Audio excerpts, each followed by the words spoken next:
sholat, tapi pikiran melayang. Begini jawaban Rasulullah yang menggetarkan hati. Pada suatu majelis Rasulullah, suasana terasa begitu tenang. Para sahabat duduk melingkar menyimak setiap perkataan beliau dengan penuh perhatian. Namun, di antara mereka, ada seorang sahabat yang tampak gelisah. Jemarinya saling menggenggam, matanya menunduk, dan napasnya terasa berat.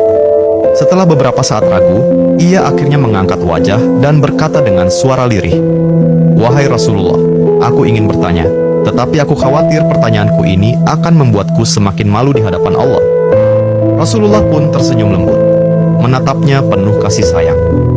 "Katakanlah, wahai saudaraku, tidak ada pertanyaan yang membuat seseorang hina jika ia bertanya untuk mencari kebaikan." Sahabat itu menarik napas dalam, matanya mulai berkaca-kaca. "Wahai Rasulullah, aku merasa salatku sering tidak khusyuk. Kadang aku mengingat urusan dunia, kadang pikiranku melayang entah kemana. Aku takut salatku tidak diterima oleh Allah. Apakah dengan salat seperti itu, aku tetap mendapatkan pahala?" Suasana majelis seketika menjadi hening. Para sahabat lainnya ikut menunduk, merasakan kegelisahan yang sama. Mereka tahu betapa beratnya pertanyaan itu. Namun, yang terjadi setelahnya benar-benar di luar dugaan. Rasulullah tidak langsung menjawab. Beliau menatap sahabat itu dengan penuh kelembutan. Lalu tiba-tiba air mata mulai membasahi pipi beliau. Para sahabat terkejut. Mereka jarang melihat Rasulullah menangis dalam situasi seperti ini. Dengan suara bergetar, beliau berkata, "Demi zat yang jiwaku berada di tangannya, sungguh setan tidak akan pernah berhenti berusaha mencuri bagian dari sholat seorang hamba hingga ia teralihkan.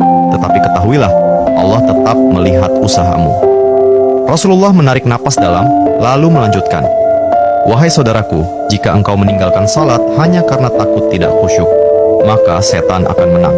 Tetapi jika engkau tetap berusaha salat meski pikiranmu teralihkan, ketahuilah bahwa setiap kali engkau berusaha kembali kepada Allah dalam salatmu, saat itulah Allah menyambutmu." Mendengar itu, sahabat tersebut tak mampu menahan tangis. Begitu pula para sahabat lainnya. Kemudian Rasulullah melanjutkan dengan penuh kelembutan, "Bayangkan seorang ibu yang melihat anaknya berjalan ke arahnya, tetapi anak itu sering jatuh dan tersandung. Apakah sang ibu akan marah? Tidak. Ia justru akan berlari menghampirinya, mengangkatnya, dan mendekapnya erat. Itulah Allah.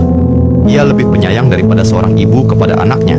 Selama engkau terus kembali, Allah akan selalu menerimamu." Air mata mengalir di pipi sahabat itu.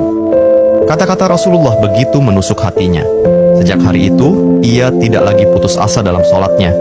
Ia tetap berusaha khusyuk, dan setiap kali pikirannya melayang, ia mengingat nasihat Rasulullah. "Setiap kali engkau berusaha kembali, saat itulah Allah menyambutmu." Jangan pernah berhenti. Berusaha. Jika kisah ini membuka wawasan kita, yuk berbagi. Biar banyak yang tercerahkan. Setiap satu kebaikan dibalas Allah 10 kali kebaikan. Barokallah forever. Amin ya Rabbal Alamin ya Mujibas Sailin.